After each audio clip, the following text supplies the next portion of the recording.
It's the holidays, you're busy, we know. So if you can't make it to a Charles Bookwalter for Congress Town Hall, we'll bring the Town Hall to you. Join Charles Bookwalter Thursday nights at 7 p.m. for a digital Town Hall, streaming live on Facebook, Twitter, and YouTube. Jump into the comments section to join in the conversation. Make a comment or ask Charles for his opinions on the issues that are most important to you. That's the Charles Bookwalter for Congress Digital Town Hall, streaming live beginning at 7 p.m. Thursday nights. Exclusively on Facebook, Twitter, and YouTube. Search Bookwalter for Congress to learn more.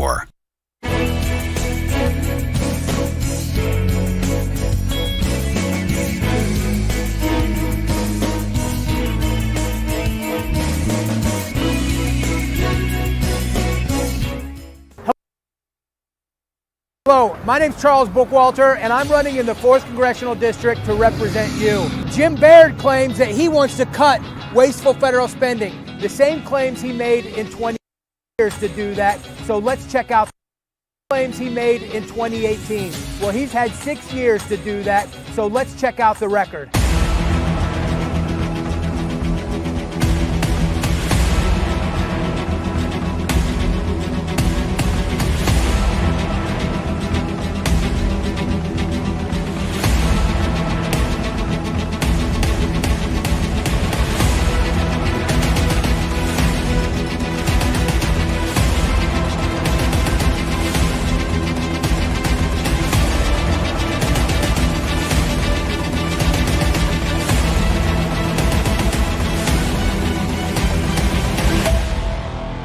My name's Charles Bookwalter, and I need your vote on May 7th in the primary. Please check out bookwalterforcongress.com. Thank you.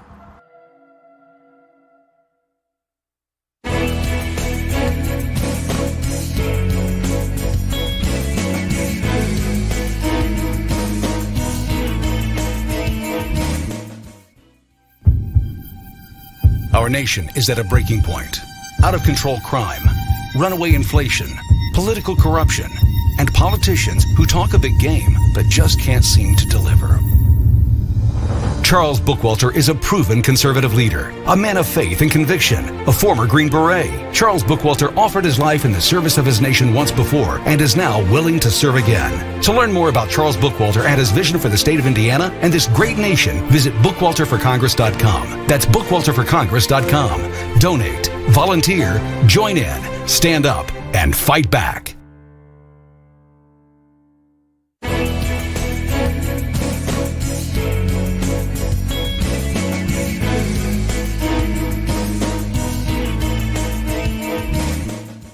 I'm Charles Bookwalter, and I'm running to represent you in Indiana's 4th Congressional District. Why am I running? Simple. The out-of-control spending, well, it's out of control, and somebody has to do something about it. Take, for example, this taxpayer-funded billboard that was strategically placed by Representative Baird in front of my Frankfort, Indiana, Jimmy John's franchise. Nice one, Jim. Now, to the untrained eye, this billboard looks exactly like a campaign ad, but it's not. It's franked mail. It's your tax dollars being used by an incumbent to remind you of all the reasons that you should go vote for them. And every day I leave work, I'm reminded exactly why I'm running for Congress. Jim Baird won't let me forget. Thanks, Jim. I'm Charles Bookwalter, and I approve this message.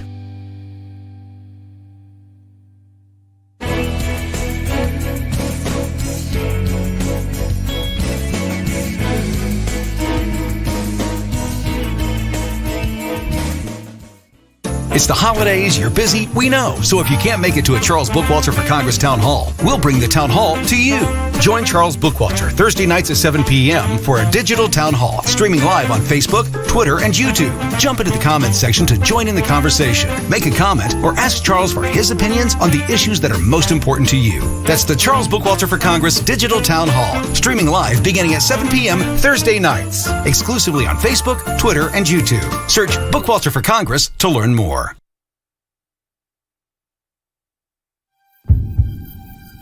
Our nation is at a breaking point. Out-of-control crime, runaway inflation, political corruption, and politicians who talk a big game but just can't seem to deliver. Charles Bookwalter is a proven conservative leader, a man of faith and conviction, a former Green Beret. Charles Bookwalter offered his life in the service of his nation once before and is now willing to serve again. To learn more about Charles Bookwalter and his vision for the state of Indiana and this great nation, visit bookwalterforcongress.com. That's bookwalterforcongress.com. Donate, volunteer, join in, stand up, and fight back.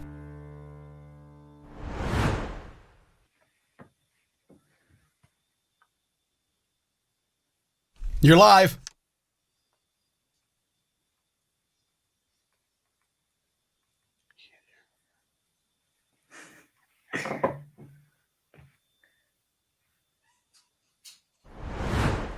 Let me jump in real quick, and I'll jump in. Charles Bookwalter is live, and he doesn't realize he's live yet, so we're going to go back to him and his guest. Let's jump in real quick. Here we go. Hey, everybody. Welcome to our town hall meeting tonight, our Thursday night town hall meeting that we have every night. Thank you for joining us tonight.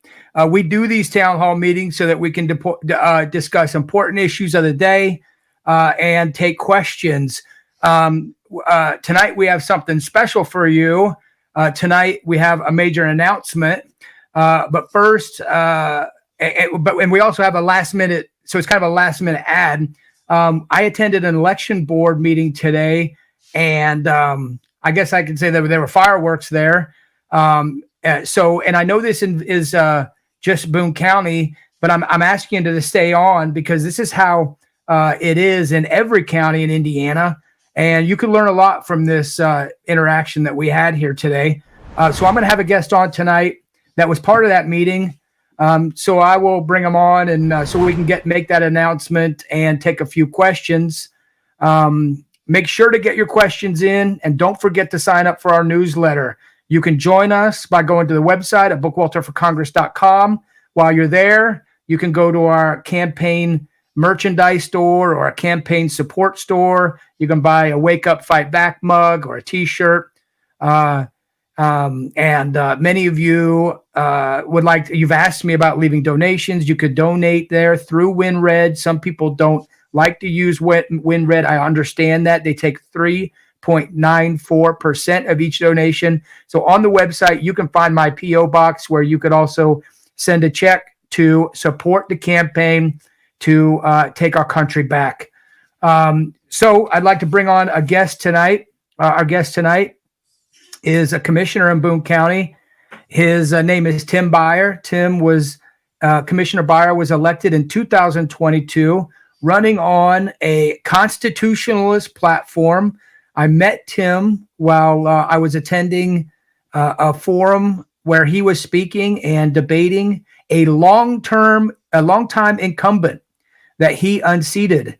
And I knew he had my support when he came out and he was just reading the Constitution.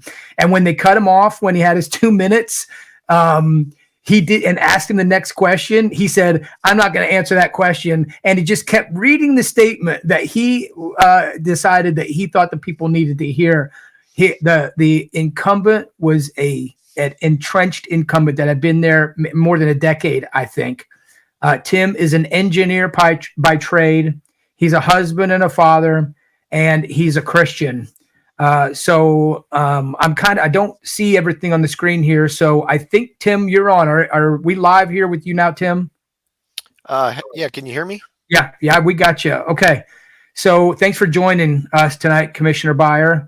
I appreciate it. I want to let people know that probably my favorite thing about you as being an elected official is that you're an approachable elected official, that you have stayed true to those commitments that you told us that you were running on while you were campaigning, and you have not strayed from that path. And I'm very appreciative of that. There's not many people that do that. They kind of get I understand that you get that talking to when you get elected, right? Like, hey, come here, let me bring you into the fold and tell you how it really happens. And it's almost like Commissioner Byer, you said, well, let me tell you guys how this is really supposed to happen in a constitutional way. So we're blessed to have you in Boone County. Is there anything you want to add to your intro there so people can know more about you? Yeah, I mean, I ran because in 2021, especially when schools went back to masks, when nobody else was doing it. It just seemed like a crazy decision to me. And I was speaking with a lot of other concerned people at school boards, and when it didn't seem like the school boards were listening to logic, I was like, I got to find another way. And there was this group of people that I met that were studying the Constitution, and really that's how I got involved in that in late summer of 2021, and I've been hooked ever since. Yeah, and it crazy. Here, I'll just make an observation, because somewhat people, now that the 2 primary rule has been overturned, I get a lot of criticism, and I've already told people mea culpa. Like, I voted in every general election from 2000 to 2023, but I'd only voted in 1 primary. Yeah, my bad. I didn't realize it. But right here, you're admitting, like, look, it wasn't until 2021 that I started taking my Constitution seriously. It's okay to admit that, because the fact is, Tim, that our elected representatives have no idea what the Constitution, they probably never read it. They don't understand it. They get appointed to these positions oftentimes, or they get elected because they are opportunists. They actually aren't doing it for principled reasons. So I appreciate you saying that. So we went to an election board meeting today. The election board meetings are once a quarter, is my understanding. So you've got to get on the agenda. They're strict with how they run these. And we were able to get in front of them last November to give them a presentation, not us, but Indiana First Action was able to do that. And so Indiana First Action gave a 15-minute presentation, and that's all we've had. Every time the election board has said, sure, you can come talk to us, but we are not going to take any questions, and you have 15 minutes. I mean, to think that you can solve any issue in 15 minutes or answer any question is absurd. So this meeting today was held, and they did give us the opportunity to address what we have been pursuing for the last 6 or 8 months, which is we have a local group. We've gotten together and written these notices that we're notifying the election board and the commissioner of how we would like for them to administer elections, because elections are for and by the people, and we are in control of those elections. And so we were sending these notices to you, Commissioner Byer, the other commissioners, the election board, the clerk, and anyone else. And they weren't responding or getting back to us about these notices. You were the only one that was responding to them. The commissioners would allow us on the meeting so that we could talk about them. But we served the election board and the commissioners 4 notices. And I'd like for you to talk a little bit about those 4 notices that we served you, the commissioners, and what your thoughts are about them, and what you think about them. Sure. Before we get into those notices, I would just like to kind of talk about 3 main issues in elections that have been raised really in the last, since July, really is when people started showing up at meetings. Not necessarily every meeting since July, but most meetings.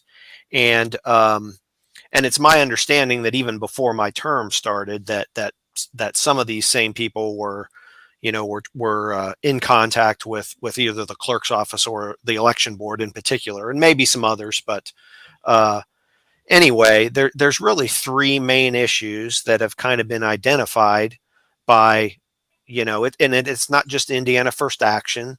There's been other people, just people on their own, that have concerns and have raised them, whether it's actually been at a meeting, or if it's just people that talk to me, outside of meetings, and or other people, because some of these concerns I see on, Facebook. But the 3 main issues were that we were presented data that by Indiana First Action initially that showed that our elections in all 92 counties of Indiana are impossibly similar.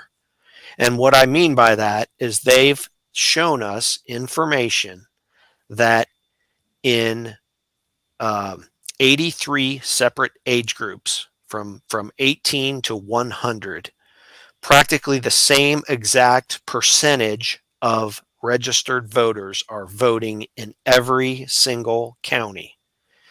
And they did an analysis on their own in like 25 counties. And then there were just other people, and they referred to, when they were presenting to us or the election board, because I attended every meeting, whether it was the election board or there were also meetings held with the Secretary of State's office. And I told everybody up front, I'm like, I want to go to all these meetings because I want to understand what's going on. And anyway, Indiana First Action had referred to a national figure that was doing similar things, and that national figure is Dr. Douglas Frank. Well, he did a similar analysis in all 92 counties, and that's what it showed. It showed that our elections are impossibly similar. That was kind of the main takeaway from the data that was proposed. I mean, there were other takeaways, but that was the biggest concern. Mm-hmm. And then the second issue that was brought forward was when people hit the straight party button on these machines, that it doesn't cast a vote in every race that appears on the ballot. For example, in the 2023 municipal elections that we just had in Zionsville, there was a contested race for every town council seat.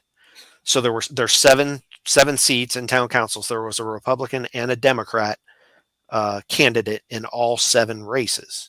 Well, when somebody goes and hits the Republican straight party ticket or the Democrat straight party ticket button, it only casts a vote in the 5 district races. It does not cast a vote in the at-large races.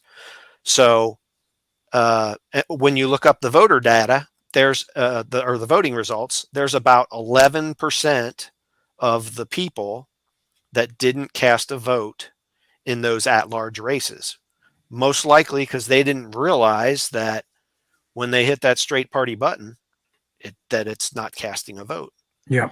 And then similarly in the 2022 elections, when school board races were on the ballot, it was very similar results when you looked at, because when you hit the straight party ticket button in those races, it does not cast a ballot in the school board races. And interestingly enough, it has looked at Zionsville again, because that was where there were contested races in like county races that were on the ballot, and then there were contested races in the Zionsville school board races. So when you look at the exact same precincts for those school districts, interestingly enough, it was that same about 11% of the voters that didn't cast a ballot in that school board race, most likely because they just didn't realize they weren't casting one. So those were the 2 main issues, I guess, before we get to those notices. And I don't know if I can kind of stop there before we jump into the notices if you want, or I can just continue on. Yeah, no, let's go straight to the notices, only because, like this time flies, and we don't have a ton of time on here tonight. So let's just give an overall summary of the 4 notices that we served you with, and your thoughts about them, if you can do that in just a couple minutes, or the highlights of those. Yeah, so there have been 4 notices. They were called 3 of them were specifically about elections, and then there was one about freedom of thought and speech related to the election board hearing that you were talking about in November. But essentially, just quickly in a nutshell, and I know there's a sketch I think that we can put up, but just quickly in a nutshell, the purpose or what those notices are telling us is that that our elections aren't being performed according to what elected officials agree to do when they're hired, which is to run them in accordance with the Indiana Constitution. For example, one of the notices is it's called a notice of maladministration of federal funds impairing free elections of state, and essentially what that notice talks about is that. I'll just read one of the statements out of the notice because it explains it pretty well. It basically says that elections are not free and are maladministered when federal money is used to shape elections because an unlawful partnership is formed between state and federal government when the state owes its loyalty to the people of the state and not to the federal government. Yeah, and what you're referring to, Tim, is the Help America Vote at HAVA Act that was passed in 2001 that gives each state, was a big chunk of money that gave them, the states, the money to go from paper ballots to electronic machines back in 2001. But it still is involved in these elections because the HAVA Act, when they passed it, said the problem with giving states this money is that if we give them the money, they're not going to be able to continue to maintain this equipment or service this equipment without federal funds. And that's the problem. So every year, this year, Indiana got $1 million in HAVA funds so that the state governments can service their machines and pay for the software and all that stuff. So we would not have this in place if it weren't for the federal funds that were coming in. And I guarantee you right now, if HAVA was defunded and did not give federal money to the states for elections, the next day, the states would go back to paper ballots. The only reason they're doing this is because it's so easy all the time in government that when the federal government takes a little bit of, when the federal government wants to give the states money, the states don't come to the people and say, hey, we're thinking about doing this and making a change and we're going to do a study and we're going to do this here. No, when there is money to be had from the federal government, the states drop everything. They don't care and they chase that money. And we all know it. So that was an important one for me because as running for federal office, if given the opportunity to create a coalition with people, we have to get the federal government out of funding state elections. It's unconstitutional, and it says so in the Indiana Constitution that elections are to be run by the states, and that's an unlawful agreement and a partnership between the state and the Fed that creates scenarios like we have right now. Right. I mean, in fact, it requires that the federal government knows that they have no business involving themselves in state elections. Yeah.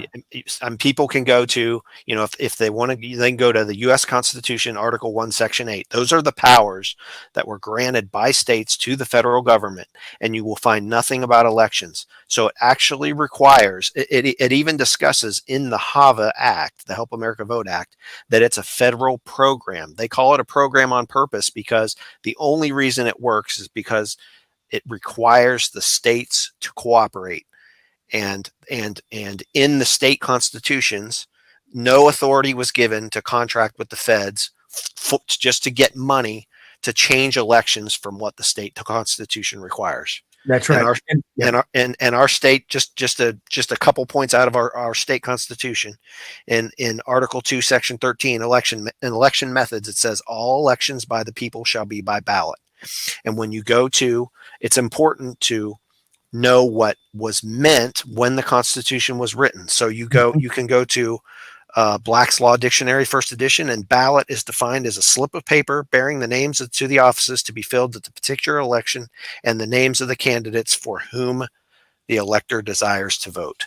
That was the original intent, and you can't change laws by just changing definitions. That's not how it works. Yep. That's right.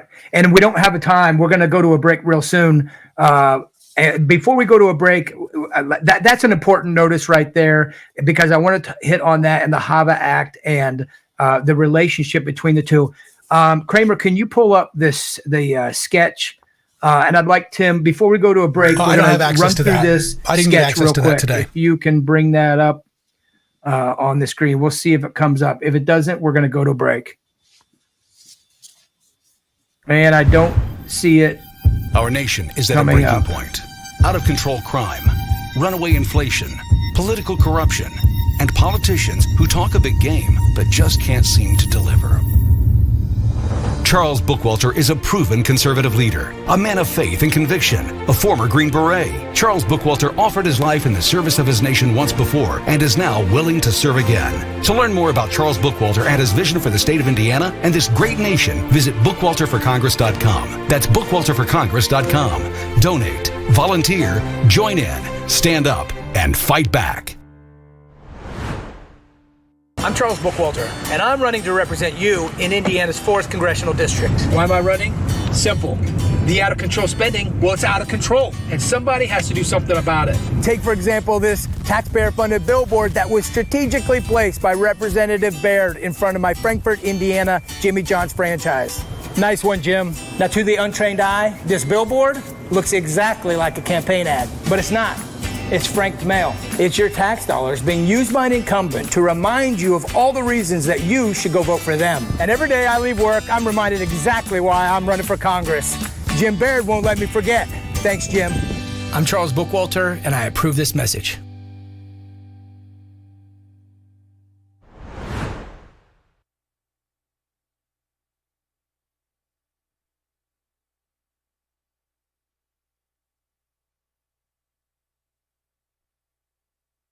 Served a notice. When we talk about a notice, it was one notice. It was signed by almost 500 people. I don't know if you know, Tim, what the number is, but it's almost 500 people in Boone County signed all these notices and have submitted them to all these people. So I remember, and most people know this, but Thomas Massey has said that if his office gets 10 phone calls about a piece of federal legislation, then he knows it's a big deal. Well, Commissioner Byer, the election board, and the commissioners in Boone County have received almost 500 notices. It's not quite there yet, but this last one is almost at 200, and the first 3 had hundreds each time of people that were concerned about this. And you're continuing to get them, is my understanding. Yes, we are. Yeah. So, Kramer, are you able to throw that sketch up that we were talking about? No, I don't have that. You didn't get that in today. If you're not, we're going to go into kind of what transpired that day. We'll move from the notices. So we got this scheduled today to go in and present, and a few of us had come to you and said, hey, you're our commissioner, you're elected. We've served you these notices. The commission, the election division board is only giving us 15 minutes. Will you address, as our elected commissioner, will you address the board? So you did that, but I just want to make a note. It was kind of confusing. People weren't sure when the election meeting was going to start. Was it 11 or 9? We made sure that we were all there at 9 a.m. when the election meeting was supposed to start. And guess what? The clerk was there, but the 2 election board members did not show up until 9:40. So the people that were in the room there for that meeting sat around for 40 minutes waiting for those people to show up because they did not show up on time, which was very frustrating for me. And then Tim, and then they opened up and said, hey, here's the facts of the matter. And they gave a few facts, which is like, for example, the presentation that the IFA made back in November, they only told that gentleman he had 15 minutes. So he tailored his presentation to 15 minutes. That's all he gave him. So when he stood up and said, thank you for they were trying to make a point like that's all we need. She said, well, when he got up here, he said 15 minutes was enough. That is so disingenuous because one, the guy got up there and said, hey, I'm really nervous. And that he had only prepared a 15-minute presentation. That's all they gave him. So he's like, yeah, it's enough because that's all he had prepared for. So disingenuous that they say things like that. And then you got up and you discussed the notices and what the notices were requiring, and some of the things that you had just discussed. But the bottom line is that they can't make rules outside of the Constitution. That's not there in their purview. They can't do it. It's unconstitutional for them to do that. So your 15 minutes came to an end, and I wanted to address what one of the election board members had talked about, that disingenuous nature of the way she opened up the meeting and said, just made a few comments. And I stood up together, and she said, no, your 15 minutes is up. You can't speak. And I just said, like, hey, you all were 40 minutes late, and we sat around and waited for you. So you can probably just give me 5 minutes. It was literally 2 minutes, what I wanted to address. And they said, no. And you can go back. I'm sure this video will be posted at some point. You can watch it all. It is all on video. And so I stood at the podium and said, look, you made me wait here for 40 minutes. You showed up late for this meeting. And frankly, in the real world, when you show up 40 minutes late for work, you get fired. And they should have been fired right there on the spot. But they're not. And so, because they're appointed. And so they refused to hear my 2 minute that I wanted to address on something. And they asked the sheriff deputy to escort me out of the room. So the sheriff deputy came up to me behind and said, okay, you got to go. And I told him, I'm not leaving.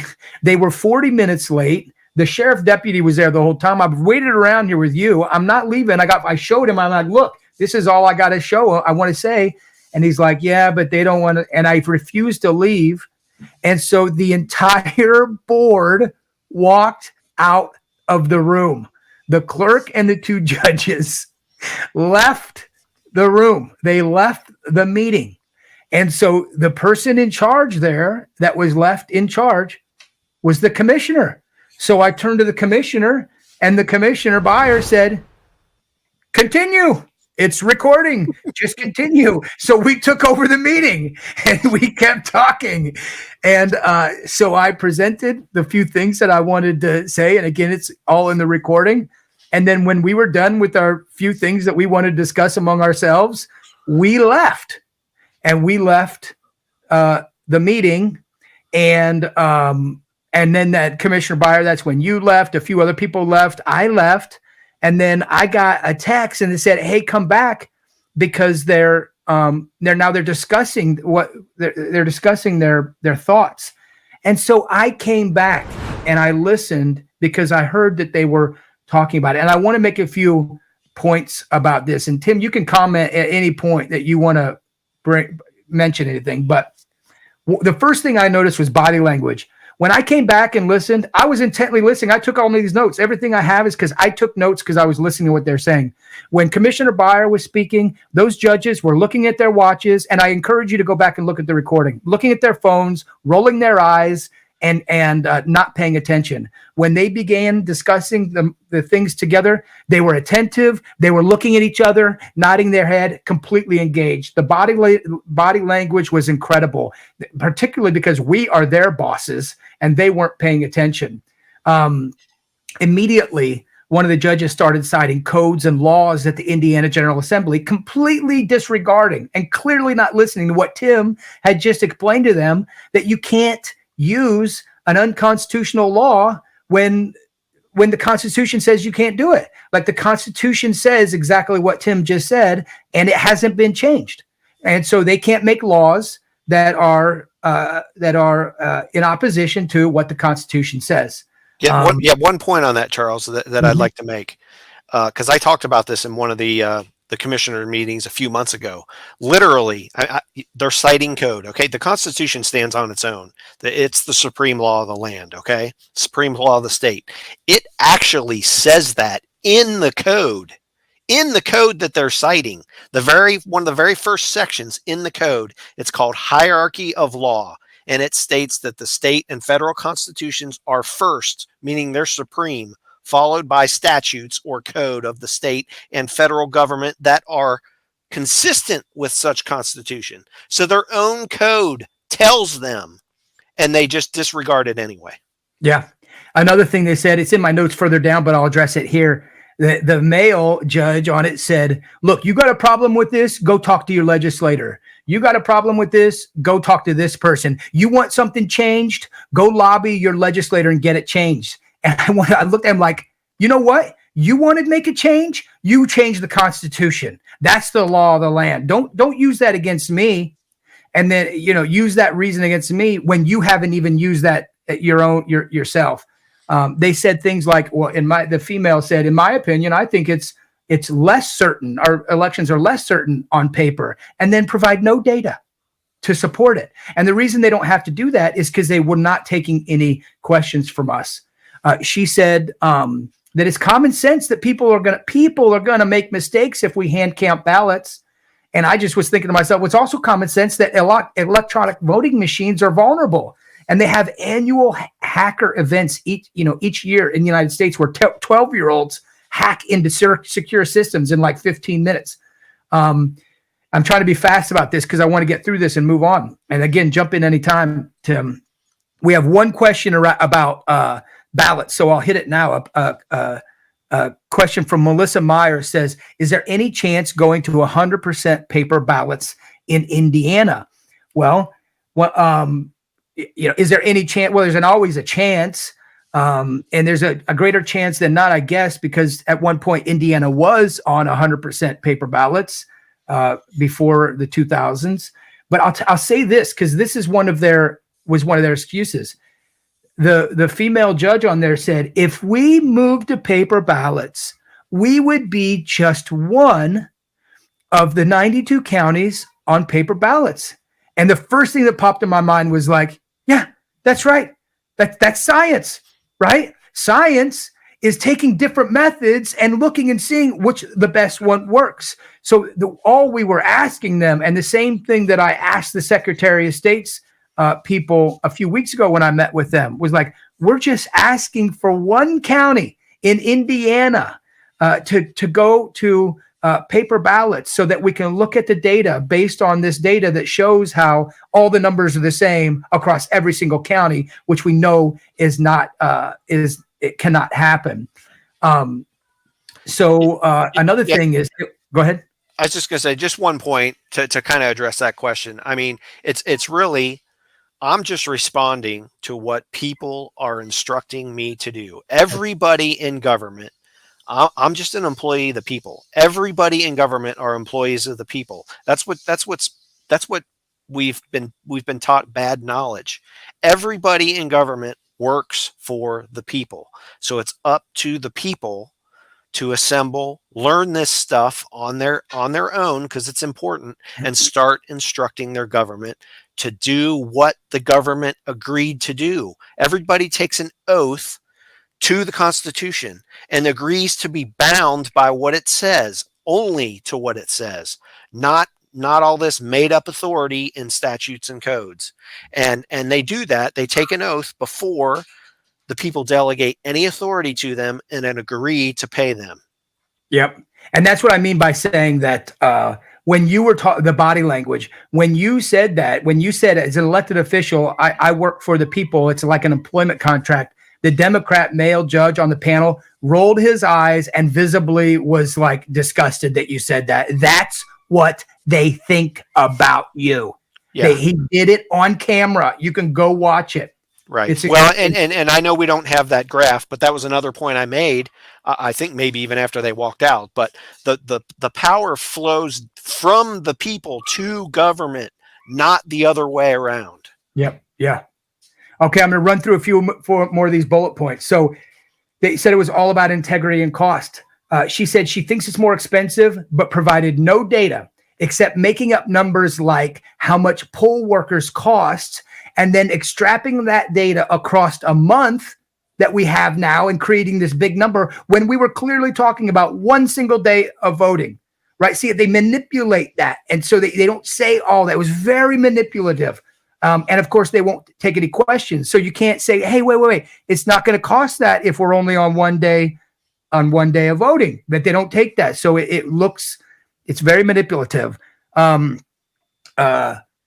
So again, cost, they kept talking about cost, and I couldn't help, and only people from Boone County, but a lot of people in Indiana will appreciate that. I could not help but note that directly across from me on the wall was an enormous picture of the new $50 million Justice Center that Boone County that they pushed on Boone County, raised taxes for, that I was at those meetings when we were against the Justice Center in Boone County. The citizens of Boone County didn't want a new, which first started out as, I think, a $7 million Justice Center, then became a $21 million Justice Center, and now is a $50 million Justice Center. Or it's not about cost when they're trying to build a rec center that's now out of money and unfinished, or a LEAP project that spent $300 million up to this point paying off a few wealthy farmers. So cost is only prohibitive here in our elections when they were like, oh, that's going to cost $76,000. Like, you just spent three.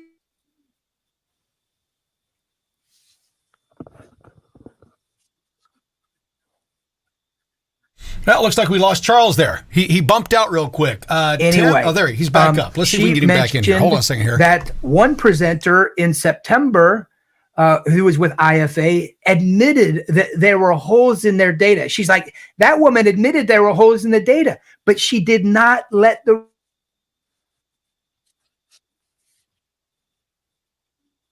because Boone County has not released the public access records that were requested more than a year ago. So they blamed us for holes in our data because those holes were there because they wouldn't give us the information. That should not surprise anybody that's listening to this. She mentioned a comment that I had made months ago about it taking at least one election cycle to get the kinks out. But she knew very well that at the time that I said that, we were talking about these changes to be made. This is how long we've been doing this.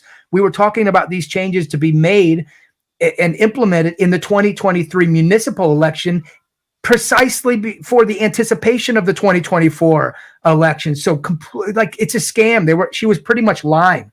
And they sat up there for at least an hour, pontificating and putting up straw man arguments because no one could respond. They gave us 30 minutes in 3 or 4 month time frame. They gave us 30 minutes with no questions and no rebuttal or anything back and forth.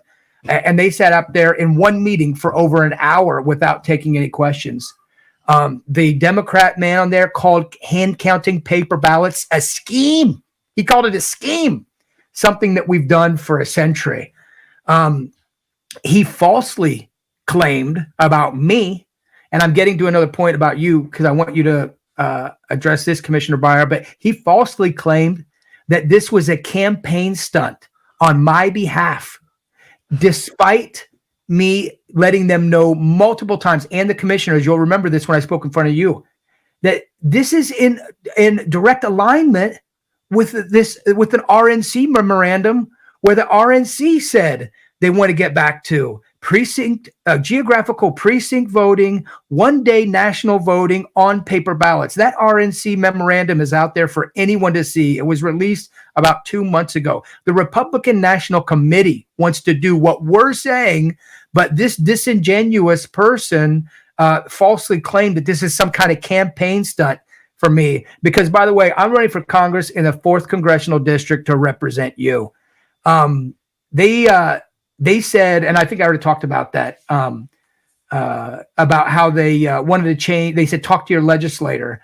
Well, another point I want about that, they kept saying that, well, you want to make a change, talk to your legislator. We did. We went to the commissioners again and again and again. That's why our commissioner is right here. So we actually are doing what you said. But again, they don't let you say that to them. You can't speak, or, you got a sheriff's deputy over your shoulder.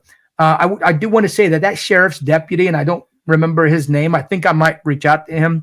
He did his duty by not removing me from that. That is my right to be there. That is my house. I'm a taxpayer in Boone County, a large one, by the way. And I pay a lot of taxes because I've owned businesses and other things and had high income in my life. And, I pay for a lot of those bills, and that's my place to be. And his role is to protect me, not them. And I think that he did a good job doing that because he didn't lay his hand on me. He politely asked me to leave. But when I said no, he just stood there. And when they left, he stood there and let us continue. And here's another point. They said this again and again about, you want to make a change, you do something about it. I'm sitting here thinking, geez, like I got kicked off the ballot in 2022 when I was eligible, and they just overturned the 2 primary rule and said it was unconstitutional. Right. So like, where's my redress of grievances? Like I should have been on the ballot in 2022, which we now know was an unconstitutional rule that the IGA passed, but they don't care. Okay. Now, lastly, he accused you, and I think he slandered you, Commissioner Beyer, by saying that you have malicious intent by complying with our notices that instructs the commissioners that if the election board doesn't take corrective action, then the commissioners will have to administer the election.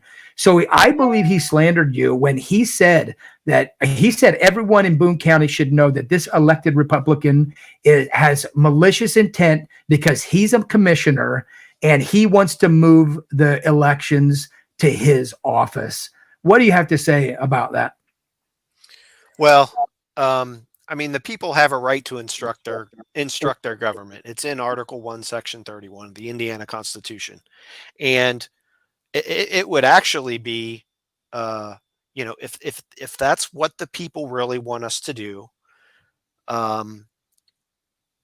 it's our job, as long as it's a lawful instruction, it's our job to follow those instructions. So yeah. There's nothing malicious about it. I know. That's why it's slanderous. Hey, we got I'll bring this up since you're on here, Commissioner Beyer. A question from Sissy Kenna. It says, other than our vote, what recourse do we have when they don't listen? Well,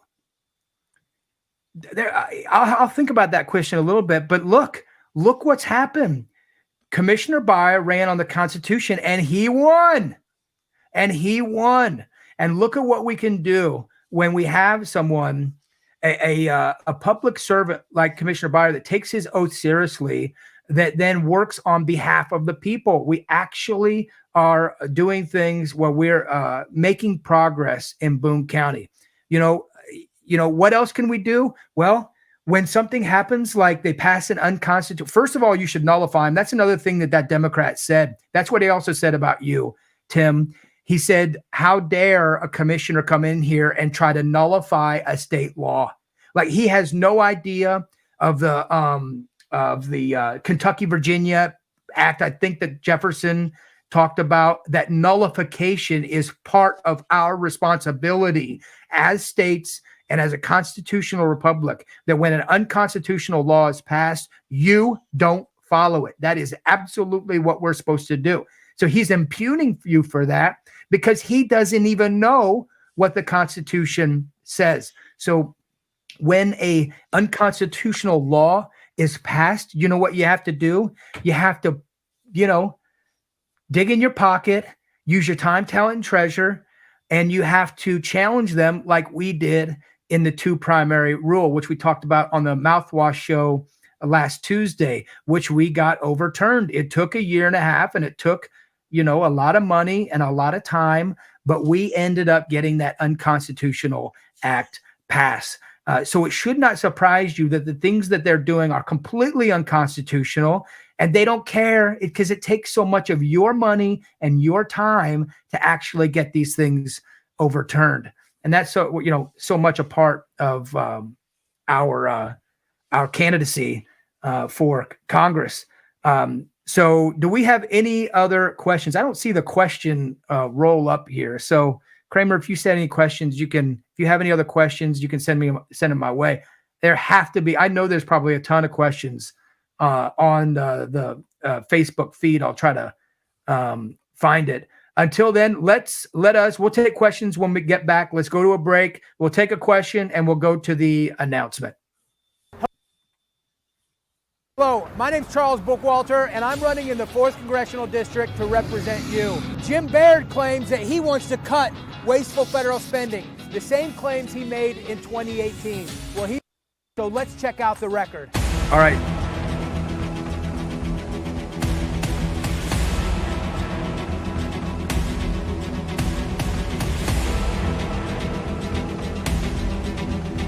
There you go.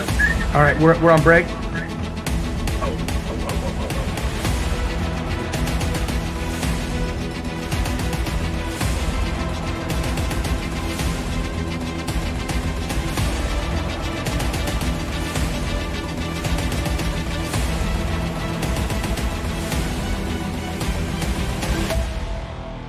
My name's Charles Bookwalter, and I need your vote on May 7th in the primary. Please check out bookwalterforcongress.com. Thank you.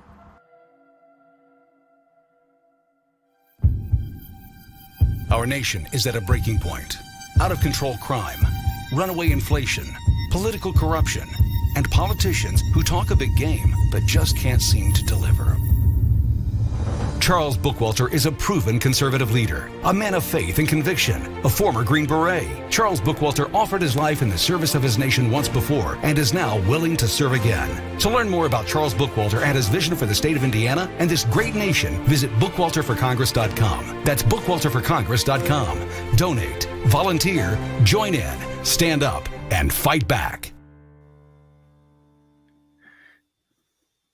I'm here tonight as a determined American who loves our country. And my message to you is very clear. Wake up, America. Tonight, we stand together as proud patriots who deeply love our country and believe in the principles of freedom, democracy, and liberty. I stand with you as a citizen, a veteran, a patriot, but more important, as an American. Our new American century does not risk its future on political correctness and senseless hyperbole. The time is now to recognize our obligation that we have to the world, an obligation to lead the world with unwavering integrity, renewed strength, and unapologetic resolve. We will make America great again. If we lose freedom here, there is no place to escape to. This is the last stand on earth. We must recognize that America has enemies in our homeland and abroad. These next 4 years will be consumed by the perils that we now face. Wake up, America. You cannot sit this one out. You cannot sit this election out. Get out of your houses and get out there and vote.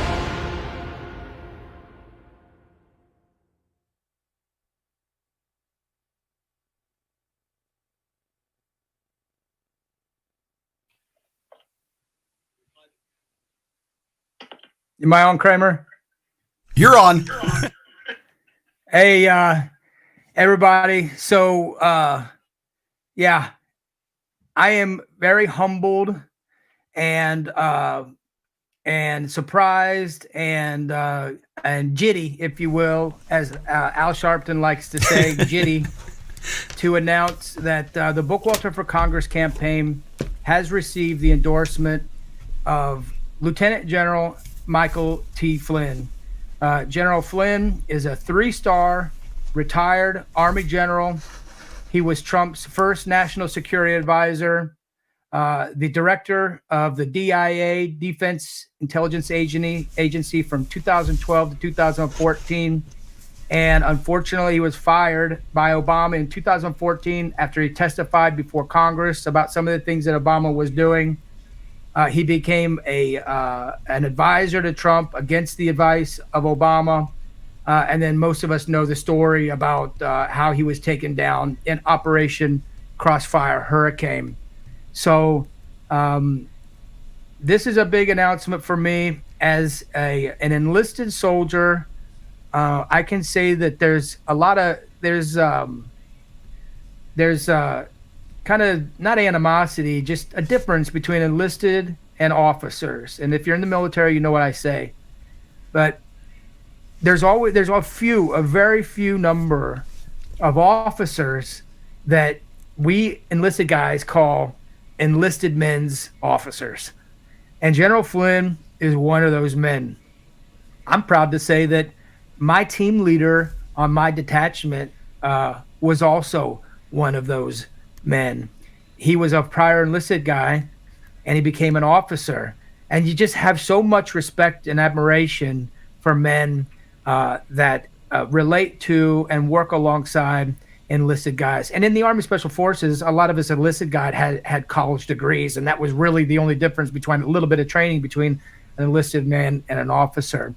So I'm excited to announce that, and we will be announcing it officially in a press release tomorrow that we'll be sending the media, and we'll send out an email to all of our supporters, the letter. But if you just give me a minute, I'll just read that letter to all the listeners if they want to, if they stay on and hear. I asked if someone else read it because it's kind of hard to read about yourself, but I will remain humble here. Charles Bookwalter has my wholehearted support and endorsement to be the next representative from Indiana's 4th Congressional District in the U.S. House of Representatives. Charles is a former U.S. Army Special Forces senior medical sergeant, has been successful in his endeavors outside the military, developing commercial real estate and building a local small business where he employs and mentors young adults.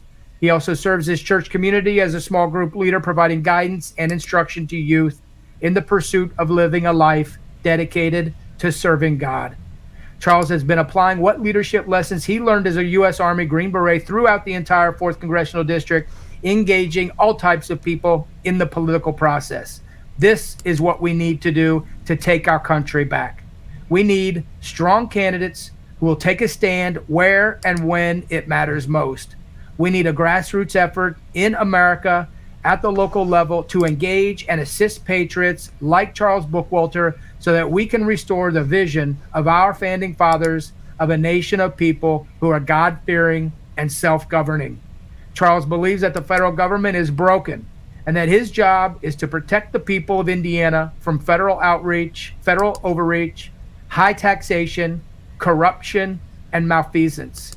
To this end, he will fight to slash federal spending, eliminate several federal agencies, and return power to the states and to the people.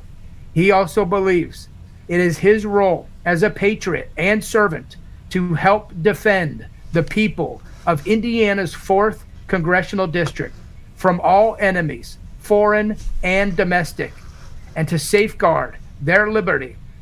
If you want to help take our country back, please support Charles Bookwalter to be the next congressman from Indiana's 4th District.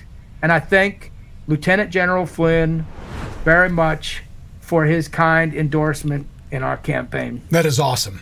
And Spectacular. I want to let people know that it is my humble opinion that that statement of protecting our people, our country, and our state and our district and our counties from all enemies, foreign and domestic. I'm asking people, just like General Flynn said, we got to wake up. You have to wake up and see that your enemy is not on the other side of the world.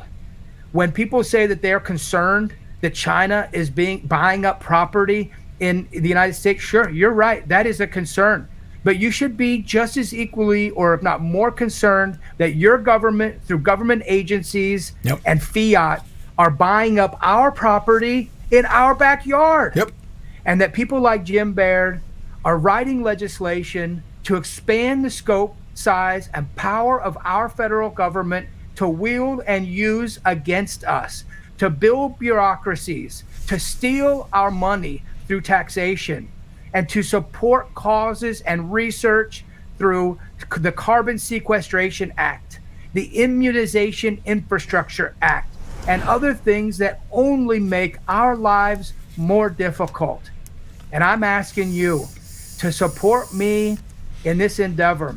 And I will do the same things that Tim Byer is doing at the federal level, which is answer to the people, which is continue to do town halls and answer your questions, as many of you know that I do, will be to establish multiple offices throughout the district if you elect me, to not live in Washington, D.C., but travel back and forth so that I can stay connected to and committed to the people that have sent me there.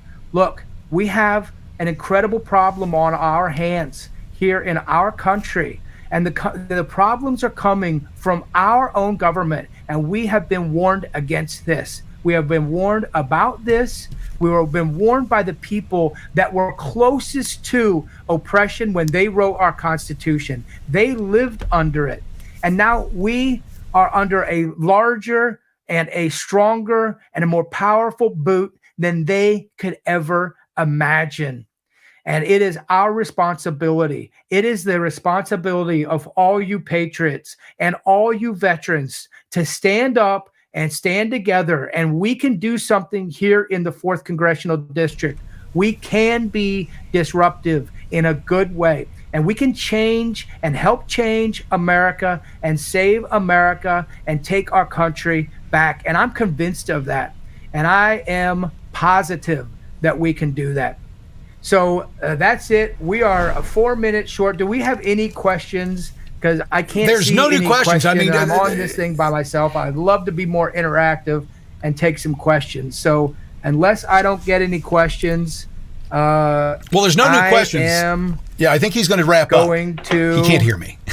Sign out. Thank you all very much for joining me tonight. Please go to bookwalterforcongress.com. Sign up for our newsletter so that we can inform you about things that we're doing and opportunities that you have, that we need in for your support, time, talent, and treasure. And I'm asking you tonight, many of you have probably never given to a political campaign in your life. You're disgusted by politics and you don't want to give any of your money away. And I understand.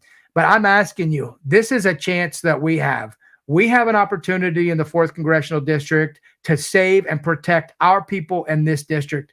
And that's what I'm offering you today. But I need you to sign up for the newsletter, and I need you to give time, talent, or treasure to our campaign so that we can help move that forward. So again, thank you very much. And I look forward to next Thursday night is our next town hall meeting.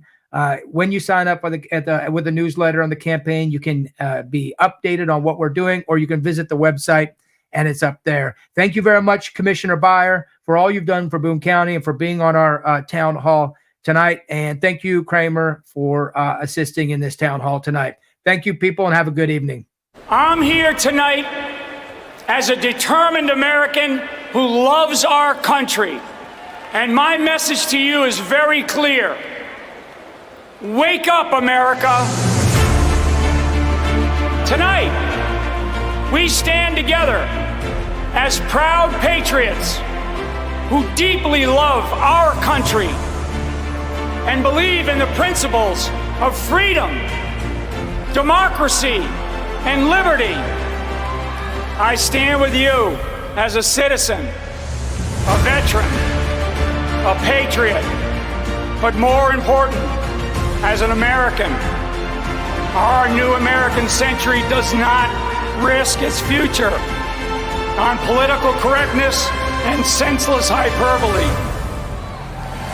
The time is now to recognize our obligation that we have to the world, an obligation to lead the world with unwavering integrity, renewed strength, and unapologetic resolve. We will make America great again. If we lose freedom here, there is no place to escape to. This is the last stand on earth. We must recognize that America has enemies in our homeland and abroad. These next 4 years will be consumed by the perils that we now face. Wake up, America. You cannot sit this one out. You cannot sit this election out. Get out of your houses and get out there and vote. Hello, my name's Charles Bookwalter, and I'm running in the 4th Congressional District to represent you. Jim Baird claims that he wants to cut wasteful federal spending, the same claims he made in 2018. Well, he's had 6 years to do that, so let's check out the record.